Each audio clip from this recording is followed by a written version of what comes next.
नमस्कार दोस्तों, मेरा नाम है अम्बेडकर। आपका स्वागत है हमारे प्यारे चैनल अम्बेडकर सिंह पर। दोस्तों आप लोग बता दें कि महिला आरक्षण से जुड़ा बिल 54 वोट से गिरा। पास होने के लिए चाहिए थे 352, लेकिन मिले सिर्फ 298। मोदी सरकार बिल पास कराने में पहली बार नाकाम। महिला आरक्षण बिल से जुड़ा संविधान का 131वां संशोधन बिल सरकार लोकसभा में पास नहीं करा पाई। इसमें संसद की 543 सीटें बढ़कर 850 करने का प्रावधान था। लोकसभा में बिल पर 21 घंटे की चर्चा के बाद वोटिंग हुई।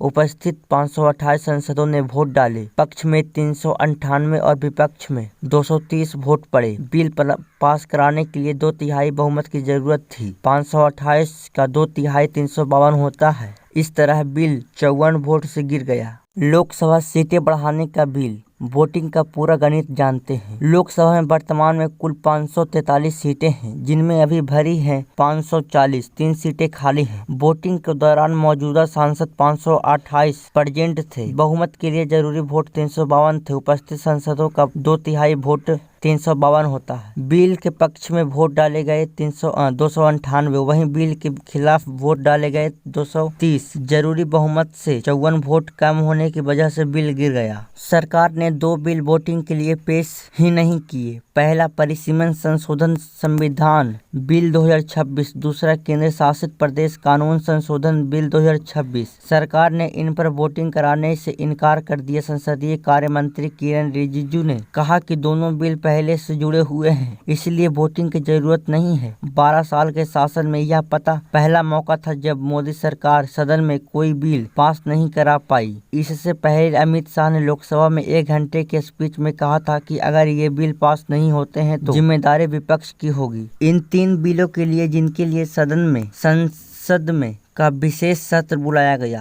इन 3 बिलों पर लोकसभा में चर्चा हुई। पहला संविधान 131वां संशोधन विधेयक 2026। लोकसभा सीटें 850 करने का प्रस्ताव है। राज्यों में 815 और केंद्र शासित प्रदेशों में 35 सीटें हो सकती है। दूसरा परिसीमन संशोधन विधेयक 2026। परिसीमन के लिए जनसंख्या की परिभाषा में बदलाव किया जाएगा ताकि 2011 की जनगणना को आधार बनाया जाए। तीसरा केंद्र शासित प्रदेश कानून संशोधन विधेयक 2026। यह विधेयक पुडुचेरी, दिल्ली और जम्मू कश्मीर के कानूनों में संशोधन करता है ताकि परिसीमन और महिला आरक्षण बिल लागू हो सके। दोस्तों इन तीनों के लिए संसद में एक विशेष सत्र बुलाया गया था। एनडीए के पास केवल 293 सांसद चाहिए थे, लेकिन 352। लोकसभा में एनडीए के पास 293 सांसद हैं। भाजपा सिर्फ 5 अन्य सांसदों को कन्वेंस कर पाई। बाकी विपक्ष को विश्वास में लेने में सफल नहीं हुई, इसलिए बिल पास नहीं करा पाई। संसद में बिल गिरते ही भाजपा महिला सांसदों का प्रदर्शन शुरू। संसद के बाहर पोस्टर दिखाए। राहुल ने चर्चा के दौरान दादी के किस्से सुनाए। संसद में शुक्रवार को महिला आरक्षण से जुड़ा संविधान संशोधन बिल बहुमत नहीं मिलने के कारण पास नहीं हो पाया। संसद के बाहर भाजपा की महिला सांसदों ने कांग्रेस के खिलाफ नारेबाजी की और पोस्टर लहराए। वहीं राहुल ने बिल पर चर्चा के दौरान दादी, बगीचे और जादूगर की किस्से सुनाए।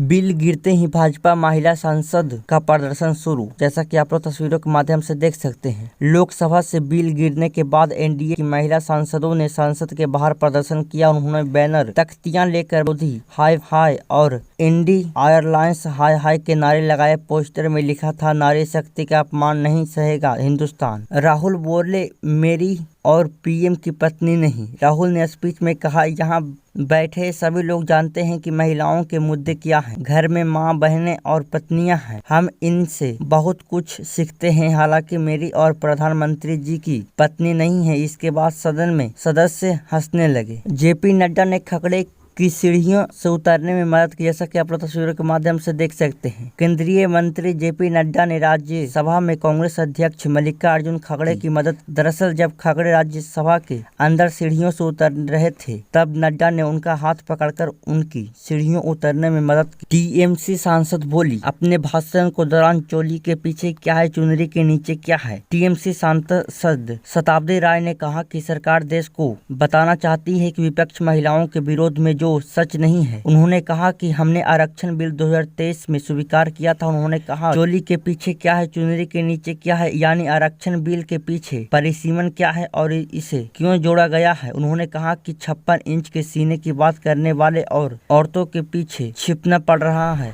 तो दोस्तों आज के लिए बस इतना ही, धन्यवाद।